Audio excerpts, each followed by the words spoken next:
forward to our conversation today on The Road Less Traveled. These conversations center around unique choices people have made, the challenges, the failures, and success of their journey. And the idea really is to inspire more people to be entrepreneurial, even if they don't become entrepreneurs, to take the road less traveled. What I'd like to start our conversation today with, Ravi, is you and I know each other well. Take me back to meet Ravi at 10 years old. I want to meet Ravi at 10. What would I find? Was he a risk taking kid? Was he an entrepreneurial kid? And then we'll get to the other part of the journey. Yeah, I wish you had said 11. Okay, let's meet Ravi at 11. Yeah, because something happened. So till 10, which would be 1973, I was a very, very lost kid. In the sense, I was completely lacking self-confidence. I was in a class of 30 some students. I was right in the middle academically. I was a loser at sports and had no social skills and hung out with a couple of other lost souls. And this story, for people who don't know, is Chandigarh, right? This is in Chandigarh, yeah. Okay. And the only guy who knew me then was another colleague of ours called Bali. Yeah. So, and everybody was worried about me, and most of all my parents. And then something happened. I became sick. I got a health issue. And that was the best thing that could have happened, because I stayed at home for a year. And I discovered a very, very nice public library near our house. And I started going there to read.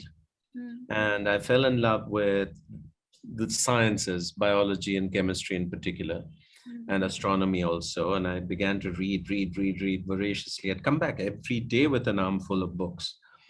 And so by the time the year ended, I was way ahead of the other kids, and knew more about some of these things than even the teachers. And so my self-confidence soared, my love of science became real.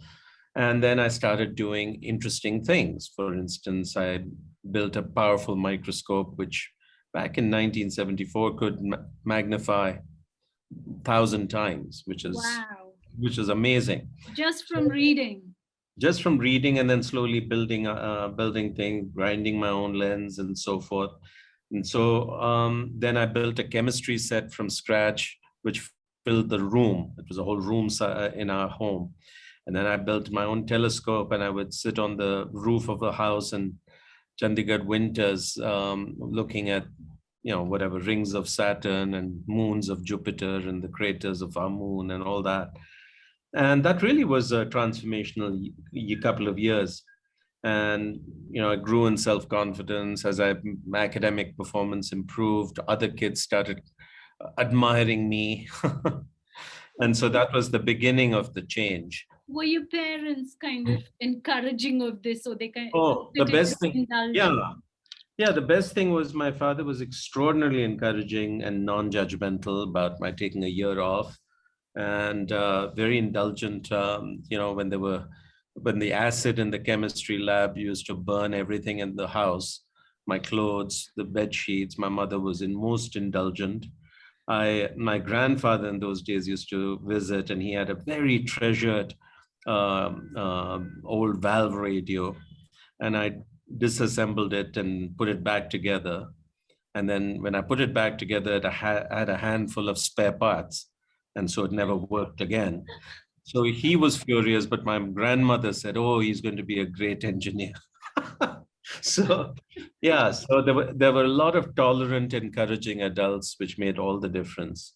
But that really got me going on my career, because after that led to my decision to study engineering, because those days you couldn't be a scientist and be successful, right? So you had to be either an engineer or a doctor. So the next best thing was engineering, and so on and so forth. I want you to hold on to that thought just a tad. So here was 11-year-old Ravi. You've suddenly figured a new life, a new way of being. You're tinkering. You've gained in self-confidence, and then that kind of changes your life. But just say 5 years later, and the path you followed, would you say you were still kind of defined by conventional choices to make? Were you following? I think for a huge part of my life, I was fairly conventional. Okay. And if I've become very unconventional, it is much more in the last 10, 15 years. So I hate to say this, but I was, yeah, followed the narrow path, not the road less traveled, the road well trampled. So I decided to study engineering. And those days, if you were any good, you had to go to IIT. So in 1979, I gave the entrance exam. I did reasonably well, but I had to go to IIT Madras, and we were living in Pune. On the morning of the day I was supposed to catch the train, I had my bags packed, and I got a cold feeling, cold feet, butterflies in the stomach. So I said, I won't go. So my dad, again, was an indulgent person. He said, never mind, you're still young, you go next year.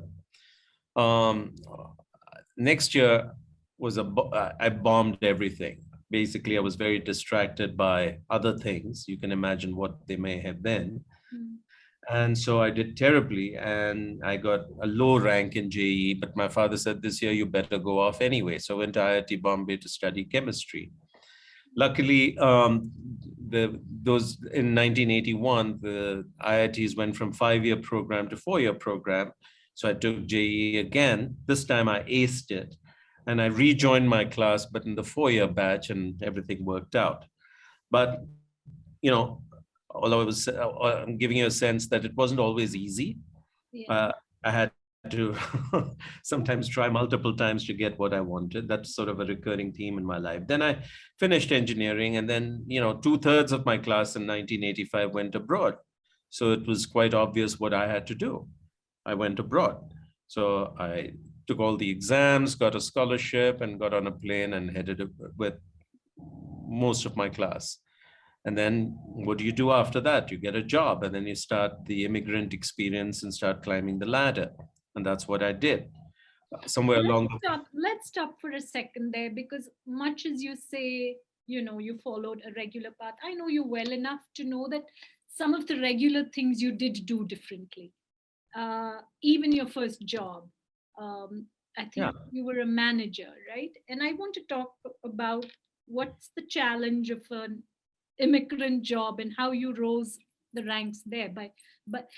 And the reason I push on this question, Ravi, is knowing you today, and it perhaps wasn't by design, but I do think there was a muscle that was being developed.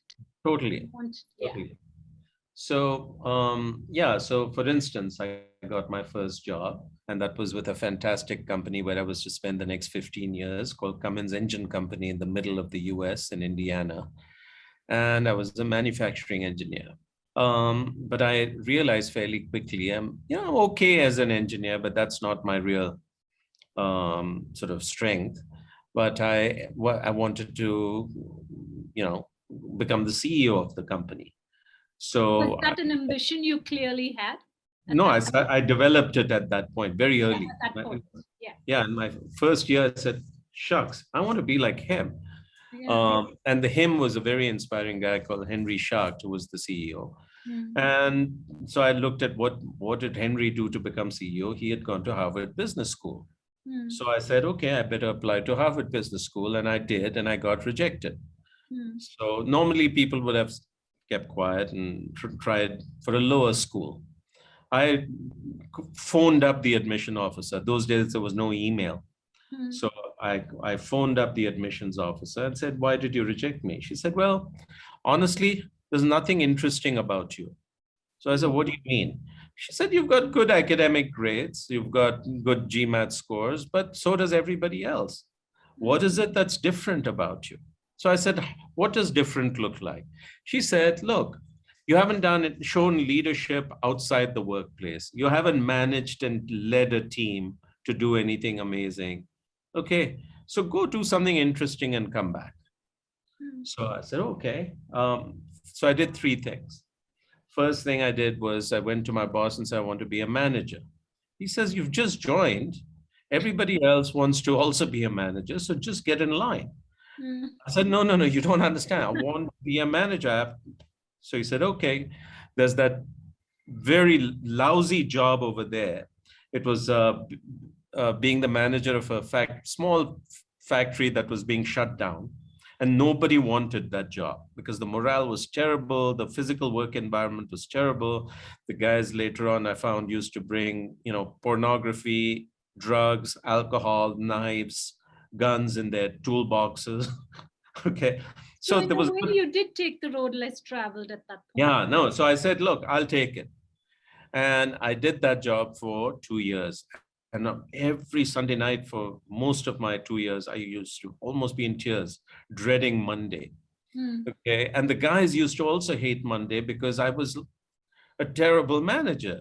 Because the only role model I had was my mom, who used to follow the maids around and tell them, oh, you haven't done this right. And look at that dust on the floor. And so I used to manage them like that. And they'd run away and go hide in the toilets. And I'd go pound on the men's toilet door to get them out. So they hated it. I hated it. And then finally we had an epiphany halfway through.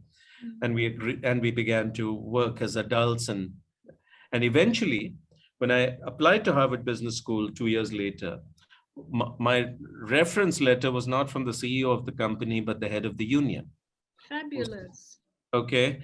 So that was a dramatic thing. And I experienced everything. I experienced racism and prejudice and, all sorts of issues. So that was one thing I did differently. The second thing I said is I'm going to write about this experience and I'm going to publish it in the Harvard Business Review. Now, come on, Harvard Business Review is for serious academics and CEOs and all to write. But anyway, I did. And by 1990, I published my first article, I became the youngest ever writer in the HBR. Even today, I hold the record. I was 25 years old.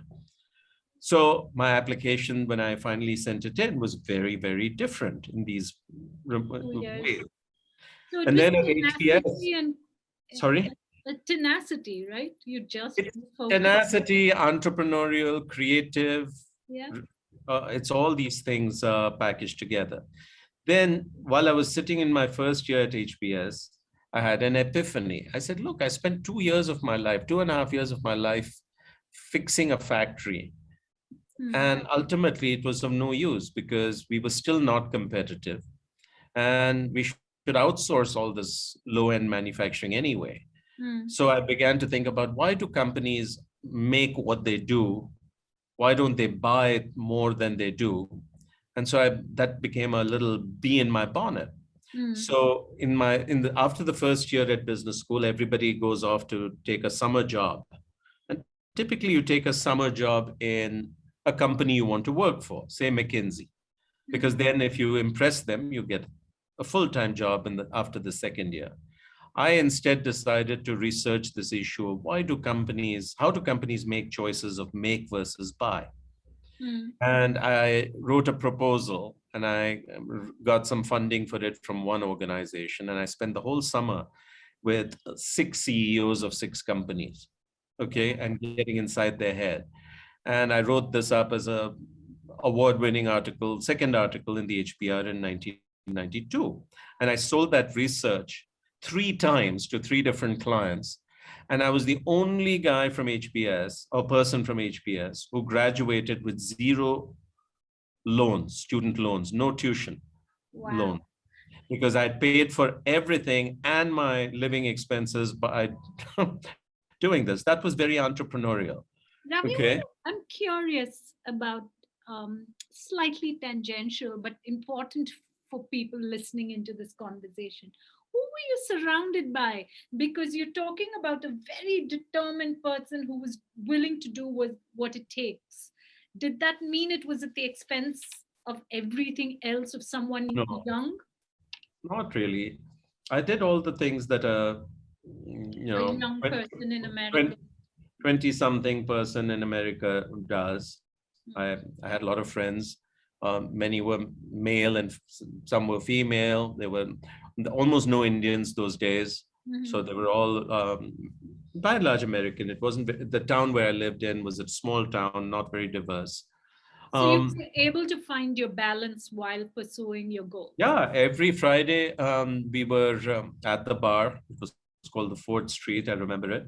So played darts, drank, was silly, went off to do all the normal things people do. So it wasn't at some incredible expense of having fun. Or No, thank you. No, I like to touch on that because sometimes I think the entrepreneur story we sell or we propagate is one of lonely hardship. And I just want to touch on that. Not at So all. let's And get I back. was surrounded by all sorts of people, Mhm. mostly average people of average ambition, fairly content, well balanced, lovely people, but not necessarily all driven to achieve. And certainly there was no idea of a unicorn or any of those things. So you Those had days. no student loans. And I then had no student loans. And then anyway, I come back to Cummins, which because I enjoyed it and because they knew me from before, they gave me much more responsibility. Somewhere else, I would have had to start at the bottom of the ladder. I did turn down McKinsey. I did turn down some really amazing opportunities. I did not even go for the Microsoft recruiting, which was a crucial financial mistake, because in 1992, had I joined Microsoft, it would have been winning a very significant lottery. So anyway, I go back to Cummins, and then I spend a how number of old are you at this point? 1992. I was uh, 29 or Okay. So 29, thereabout. you go back to Cummins. I go back to Cummins, and then I spend a number of years doing amazingly interesting things. So I took on the challenge of running a number of factories at the same time in South Carolina and in Georgia. And every one of them was underperforming. So I had basically, nobody told me that that was the mission. I had to fix, close, or sell every business. And there were many, many difficult moments, including one hair-raising encounter with the Ku Klux Klan in this small town in Georgia called Flowery Branch. And yeah, that was terrifying. So the plan manager who I'd sacked a white guy as a plan manager and made a black paratrooper into the next plan manager. He was like my brother, Curtis Fleming. And so Curtis was also being harassed by the Klan. And so we used to ride in Curtis's truck with a lot of guns. So Were you being particularly brave or did you just do what you thought you had to do? yeah, exactly. I don't think I was brave or anything. I said, "Let's shit, we've got to do what we've got to do." Mm. And one day there was in the middle of the night, I got a call. There was a bomb threat. We just worked our way through all that. Nothing happened. It worked out. In 1996, I decided to come back to India. And that was interesting because um, the main reason was personal. My parents had both become very ill. But I also said, India's opening up. It was 5 years after liberalization. And I said, wow, I wonder what it would be like to, be in India and help build modern India. And you'd And never really worked in India, right? never, So you're never, coming I'd back never at worked this there. point, being fairly successful and jumping into No, waters that were new. totally. So again, this was a job that was very large. It was the CEO of a failing joint venture between Cummins and Tata Motors in Jamshedpur. Mm. And the reason why it was available is nobody wanted to go close a failing joint venture, Mm. and that too in Jamshedpur. And so I said, I'll do it. And the CEO of the company called me and said, look, why don't you come by for a cup of coffee? And I did. And he said, hey, I heard you're going to India. He says, why? Why are you doing this? It's a really bad career move Mm. because you're very young, you're very promising. We think the world of you. Why would you want to go to India? So I said, well, I want to do it. So he said, fine. But remember, your job is to close this joint venture with minimal losses. It's not, so don't get any heroic ideas. Mm. So the expectations were crazily low. Close the failing venture without losses to Cummins. If there are losses, let Tata Motors bear them. Anyway, I showed up in Jamshedpur. It was a huge mess. The Tata guys resented me because I was 32 years old, Indian, didn't know what I was talking about. But we not only we very quickly figured out all the issues were self-inflicted wounds, and we began fixing them. And in 3 years, the place was making crazy record profits. And for during those 3 years, I had put all my things in storage in America. I wasn't sure I was coming back, and I would renew the lease on my storage thing every 3 months. So that's how I was feeling my way on the road less traveled. But in '99, I decided, hey, look, it's time to bring my stuff back, and I did. And then, of course, I ended up spending the next few years building Cummins in India. And then the big move, Sandhya, was in 2003 when I get a call from a headhunter saying, hey, would you be interested in building Microsoft in India? Before this call came, you were doing some exciting stuff, had Wow, I was dealt doing with crazy some stuff. challenges, turned things around. You were happy. You were not looking to move when this call No, came. that's not true at all. So first of all, I never know how to just let things be. Mm. Do you know if all my predecessors in charge of Cummins in India let things be? In a way, that's why they were so sort of suboptimal. So I go in there and I decide to poke the sleeping dog, which was the organization. And this is a time when competition was heating up with the entry of competitors like Caterpillar and all that. I said, look, we've got to be world class here. And of course, they looked at me and ignored me. So in 2001, in a 3-month period, I sacked 2 CEOs and the entire lot of vice presidents across our companies. And then we had a workforce reduction, a VRS, voluntary retirement scheme, which was anything but voluntary. As a result of doing all this, the employees and the management went and complained to Balasaheb Thackeray, who was then heading the Shiv Sena in Mumbai. And they put out, go fix Ravi and teach him a lesson. A bolo on you. Yeah, they put a bounty on my scalp. In fact, it was Balasaheb wrote an article in Samana, which was their paper, saying this South Indian is coming and doing all kinds of bad things to local Maharashtrians. So he must be taught a lesson. So, and then the workforce picketed the factory. Their wives came and picketed our house. My mother said, what are you doing? I was riding around with police escorts. Wow, it was hairy. It was just hairy. But we got through that period and things really turned out well, which is why I got the attention of the headhunter. And the call came 2003. Yeah. Headhunter. Yeah, the headhunter calls and I said, look, tell me, I can't get excited unless you tell me which company. He said, it's Microsoft. I said, go get out of here. It's not even April 1st. So, it can't be Microsoft. I'm not a techie.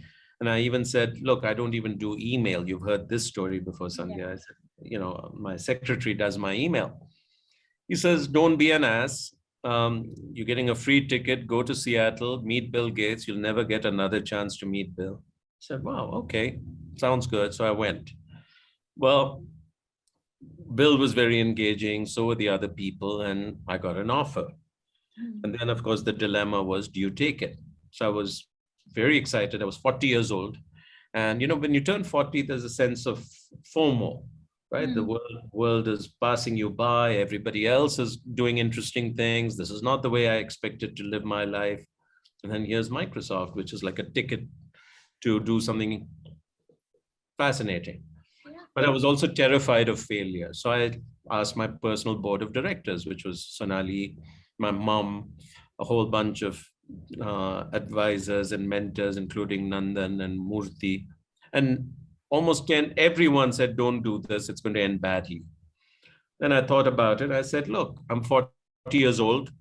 When I turn 50, will I regret having taken this challenge and failed and got sacked? Or will I regret more that I didn't have the courage to do it and I turned it down? And I said, I'd rather take it on and fail. So I did it. And, I said, I'm going to view this as a project, not as a career. And who knows how long the project may last. It may last a year. It may last 2 years. It ended up, lasting 8 years. Wow. And with generally amazing outcomes, including the fact that I have lots of friends, and much of what I've done since I couldn't have done without that launching pad. And amongst the people who endorsed my new book are Satya and Bill, and the work I've done with others like Will Poole. Yeah, so I owe a lot to those 8 years. But my point is, up to now, I'm doing what appears to be walking on the the road well traveled. I actually don't think. I think a lot But of the chances you took were less travel. But before we shift gears to, hey, where we are now and we're colleagues, I want to pause on something. Uh, we spoke about choices, things that changed you, challenges. Before we move to now, I want to talk about failure. Failure where something really failed, not turned around, where you had to, and in this time frame, was there something that you worked on and just oh, didn't work out? Because it does build a muscle in one. Or were you lucky enough to have turned things around all the time? no, Sandhya. Look, first of all, I have studied success and failure quite hard. And I've come to the conclusion that in life, the only failure is giving up. And therefore, if I apply that definition, I haven't failed. Sure. However, if you said, look, were there setbacks? There were many. Did things turn out the way I wanted to every time? Definitely not. Okay. But they turned out fine anyway, in a different way. Yeah. I didn't get what I wanted when I wanted it. I Mhm. got something else which was nice a little later. Okay. So I think you have to have the right framing around success and failure.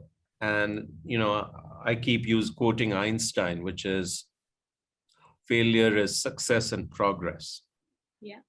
Okay. It's so, yeah. So, yeah, I'm 59 years old now. And so if you've lived long enough and tried many things as I have, definitely there are more things that didn't work out the way I wanted or hoped than did. Okay. As I told you, it took me 3 attempts to get into IIT. Yeah. I did want to, for instance, bring Amazon to India, and not as an employee, but as a junior partner. Yeah. That was in 2013. And I introduced Mr. Murthy to Jeff Bezos, and then they correctly realized they don't need me. Yeah. So, so I got cut out. Now, is that failure? I don't know. It was a nice try. Um, so, many things. No, and I'm But glad you touched on that. And I agree with your framing, but I sometimes like, and you articulated it now, because I think it's no, something but on all of thing, us need to be comfortable with. The idea yeah, that not everything's going to turn out in the way we imagined, but then you move on and do other things. yeah. So, in my book, I quoted Irfan Khan, where he's dying after being diagnosed of cancer, and he's still joyous. And he said, and somebody says, how do you manage to be so happy even as you're dealing with this? He says, life is under no obligation to give you what you expect. Absolutely. And I think there's a lot of wisdom there. And so, for instance, for the longest time, I thought I was going to be the CEO of a big company, probably an American company, and I'd be jetting around in planes and going to Davos and whatever, giving those kinds of speeches. That's not how my career turned out. But man, I'm certainly doing amazingly interesting things, whether it's with Game or with the Energy Alliance or whatever.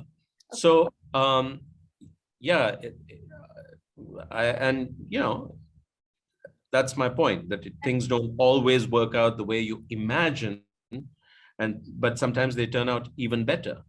And let's now move to the better, the road less traveled. So you're doing amazing stuff.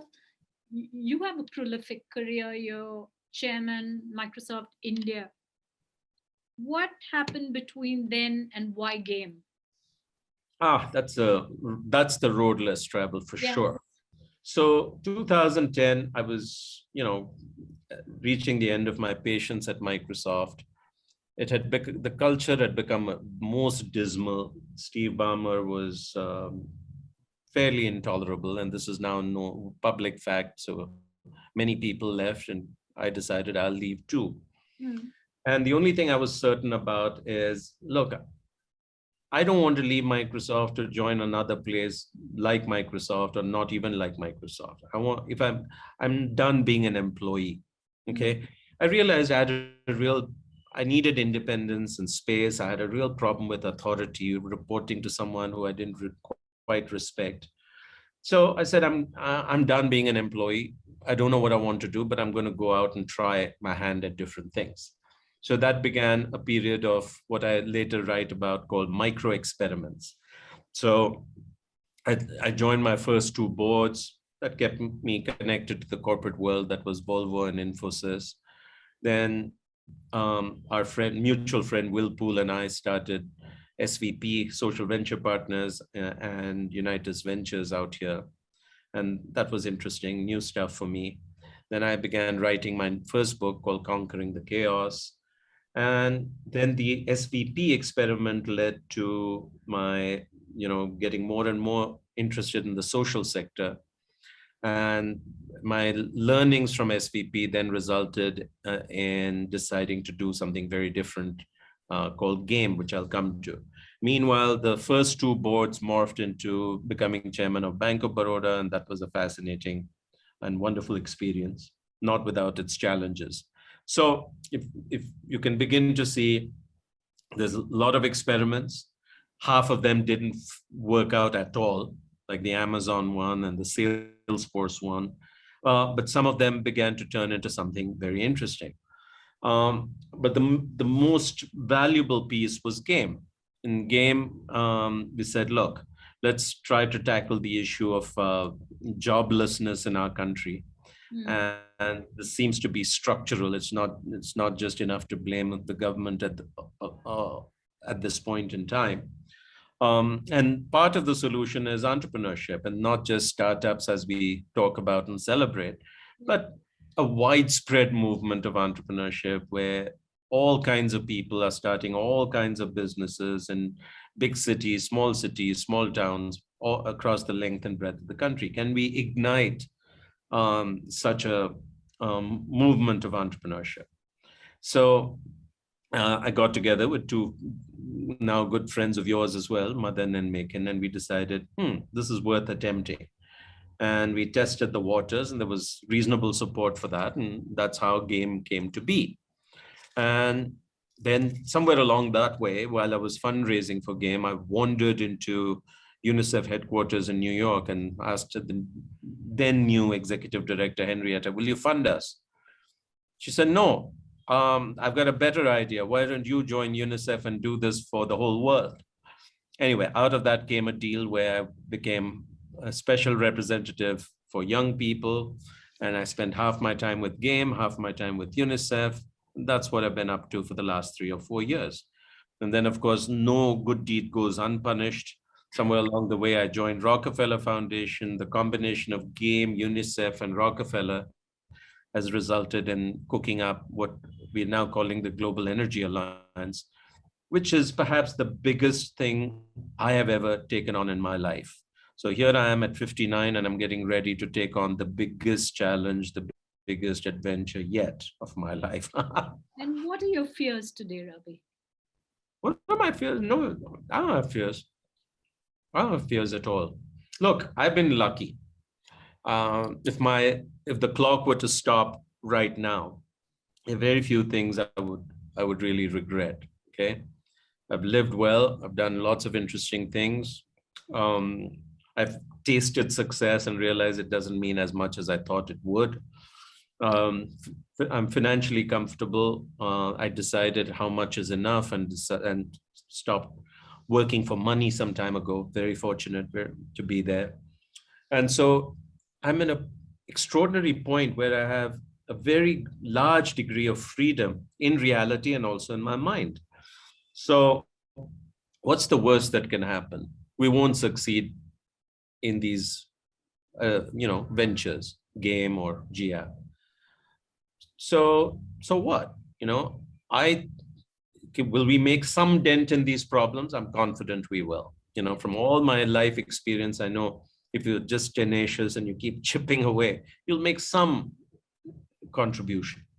That in itself is good. But more importantly, I feel better about myself for having tried to take on these problems. I get to meet interesting people. I get to think hard about interesting issues.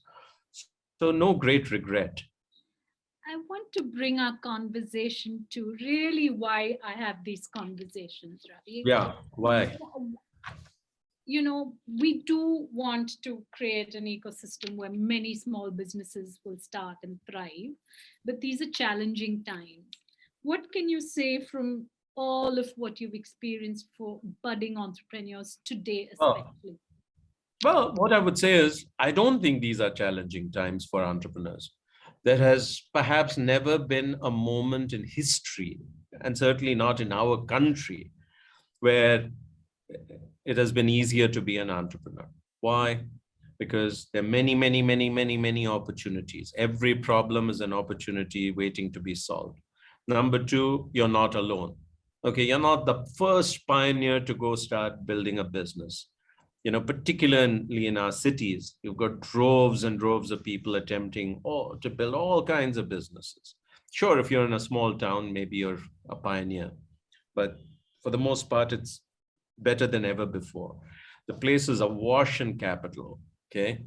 So, for capital for a person with a good idea or reasonable idea is less of a problem than ever before. So, for all these reasons, I say, look, the best time to start a business is today. That's it. And what my advice So the problem is really an opportunity, is what you're saying, right? The problem is not the opportunity. The problem is overcoming your own mindset to go develop the courage to get on with it. Okay? That's the issue. Good. And I think that's yeah. you wanted to add. Yeah, no, but you also asked a question, what advice do you have? Yeah. I think when I look at all these companies that are being built today, there are lots of very clever entrepreneurs, and there's some clever businesses. There's some seriously bad businesses. But by and large, I think there is a sort of get rich quick mentality, very much chasing valuations and exits instead of the attempt to build good businesses. And value, right? Good businesses, and it's not just enduring businesses and so forth. There's this idea that my friend Paul Pullman is pushing, and has written a book with the same title. It's called what is it called? We'll come back to that, but what? No, it's called Net Positive. I was saying it's confused between net positive and net zero. Net positive. His idea is this: how can you build businesses which, as they grow, leave the world, humanity, the planet better off rather than worse off? Okay. If you take a business like Facebook, as it grows, it leaves the world worse off. Okay. If you take a business like Amazon, it certainly enriches its shareholders. It gives its customers a positive experience. But you look at what it does for others, and whether it's employees or whether it is the packaging that all this generates, the carbon footprint of Amazon's operations, what it does to small businesses, it's not net positive. So the challenge for every entrepreneur is, can you build a business that is net positive? So it's positive for the environment, it's positive for people, it's positive for shareholders, and I just don't see anyone interested in thinking about this. I think about some of the greatest businesses of the last whatever decades, and I must say Infosys is one of those. And back then, it of course was changed everybody's concept of India and excellence and world class from India, etc. But even today, as it grows, it's net positive. So I don't see too many companies being built today of that sort. And that would be my encouragement or challenge to entrepreneurs. And that's a good time for me to switch it up. Let's do some rapid fire. Okay. Oh, good. Quick responses. Who's your favorite entrepreneur icon? Well, if it's of the last generation, I would say it's Bill Gates and Narayan Murthy. And if it's right now, I'd say Elon Musk. The mistake you've made, you'd advise entrepreneurs starting out not to make. It's a mistake I continue to make as I build businesses, which is try to attempt to do too many things and not focus on one or two things. So you're urging them to focus. According Yeah. to you, the most important entrepreneurial trait. Charisma. But sorry, what is the most important one? Yeah, the most Empathy. important empathy. Empathy. Yeah, empathy. And empathy does not mean compassion. Yeah. Empathy means being able to see the situation from the other person's shoes. And it's the core of recognizing opportunities, the core of figuring out how to, achieve product market fit, good customer experience, everything. Is it an overrated trait? The empathy, no, I think it's the No. most I'm important. asking you, we spoke about the most important one. Is there an overrated entrepreneurial trait? I think charisma. You can be a really good entrepreneur and not necessarily be charismatic. Yep, I've known many of them. I won't mention them because they may not like that. Yeah. But there are plenty of extraordinarily successful entrepreneurs who are completely lacking charisma. 5 years from now, what would you like to be doing? 5 years from now, I'd like to be doing what I'm doing, Mhm. but feeling a greater sense of satisfaction and accomplishment from the work, because it's still pretty early today. But I do think I wish I would be less manic and much slower and much more in control of my time. So that's probably the shift I would hope to see in 5 years. I think I know the answer to my question, but this is more for the audiences. A quote which inspires you. I bet you it won't be the same quote. Okay. Which one is it? These days, my favorite quote is the one I use in the opening of my book by Carol Dweck. It says, "It is impossible to predict what a person can achieve. It's impossible to know the potential of a person and what can be achieved through years of passion and hard work." I think we all have a great capacity to underestimate ourselves, and we have an even greater capacity to underestimate other people. And if I look back at my life, it's a classic case of, you could not have seen, and I could not have foreseen all the interesting things even 5 years ago, let alone 50 years ago. How many books do you read, Ravi? Just on an average, do you know? I think I buy a book a week. Mhm. I try to, these days I'm very poor because of time pressures. So I tend to skim them, but not read them, but hoping to get to them another day. Do you have a favorite? Sorry, finish.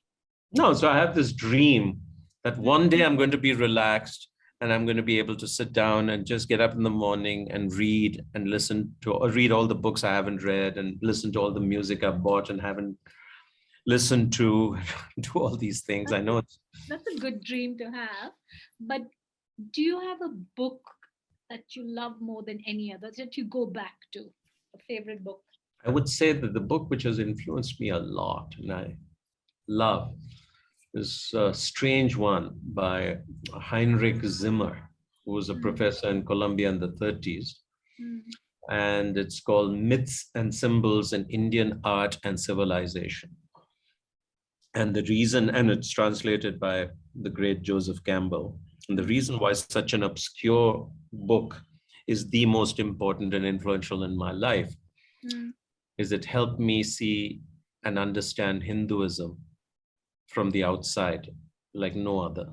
I did not know that. So I'm glad I learned something. I'll lend it to you if you like. Yeah, I'd love to. It's a lovely book. And, we all grow up in these Hindu families and you sort of know the rituals and some of the folklore and all that. The this book really helped me get the essence of it in a way that no other book has. Do you have a favorite movie? The Godfather, every James Bond, My Cousin Even Vinny. the last one? No, Like, last one was last one was okay, but just the other day I was really bored and brain was fried, and so I watched it again. But no, I would say Godfather and My Cousin Vinny. I don't know how many times I've seen both. I must talk about My Cousin Vinny with you the next time we meet. But I want to end this with, because in a couple of weeks, I know you're going off on holiday.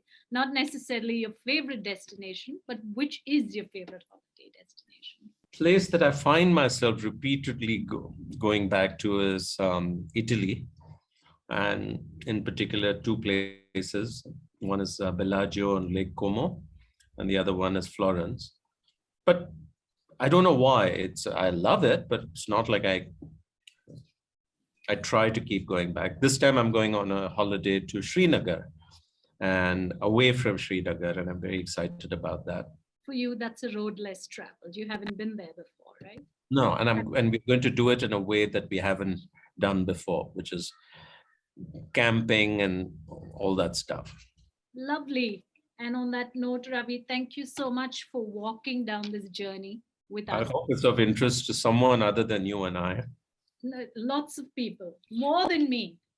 You have a lot of people. Your story is interesting. I'm inspired by it. So thank you for sharing your low road less traveled. Thanks, Sandhya. Thanks for having me on the show. And I look forward to learning about other people and their lives.